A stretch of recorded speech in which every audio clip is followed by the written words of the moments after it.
Hello दोस्तों, आपका स्वागत है हमारे चैनल इंडियन अफेयर्स पर।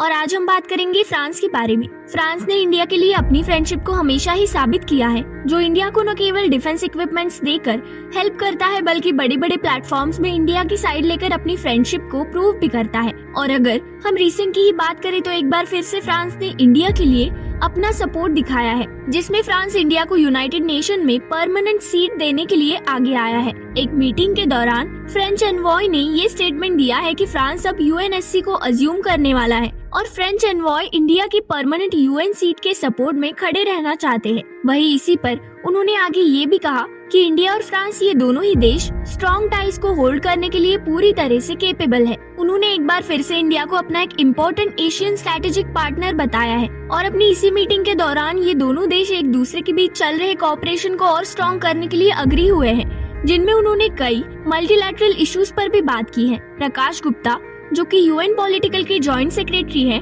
उन्होंने इस इंडियन डेलीगेशन की टीम को लीड किया है, जिसमें पेरिस की इंडियन एम्बेसी के कई ऑफिशियल्स भी शामिल थे। इस मीटिंग के दौरान इन दोनों ही देशों ने फ्रांस और इंडिया की अपकमिंग प्रेसिडेंसी के लिए कुछ प्रायोरिटीज सेट की हैं। इसी साल सितंबर में फ्रांस यूएनएससी की प्रेसिडेंसी को अज्यूम कर लेगा और इंडिया दिसंबर 2022 में इस प्रेसिडेंसी को होल्ड करने वाला है। अगर हम देखें तो इंडिया और फ्रांस दोनों ही देश ट्रेडिशनल और फ्रेंडली रिलेशन शेयर करते हैं।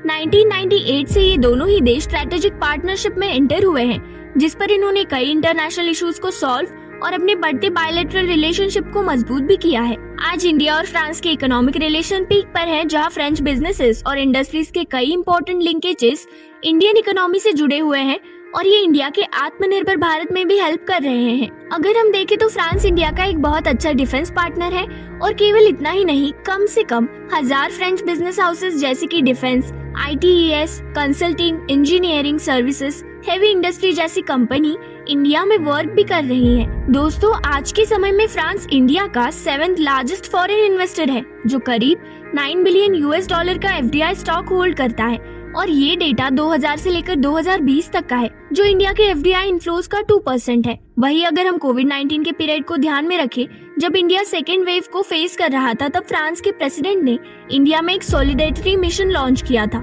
जिसमें फ्रेंच एम्बेसी ने इंडिया में अराउंड 55 करोड़ रुपीस रेज किए थे, जिसमें कुछ इंडियन ग्रुप भी शामिल थे। ऐसा करके फ्रांस ने इंडिया में French made oxygen generating plants को एस्टैब्लिश किया था, जिसके जरिए कई इंडियन हॉस्पिटल्स में ऑक्सीजन सप्लाई किया गया था। इस बारे में आपको क्या लगता है, हमें जरूर बताइए और ऐसी नई वीडियोस को देखने के लिए चैनल को लाइक, शेयर और सब्सक्राइब करना मत भूलिए।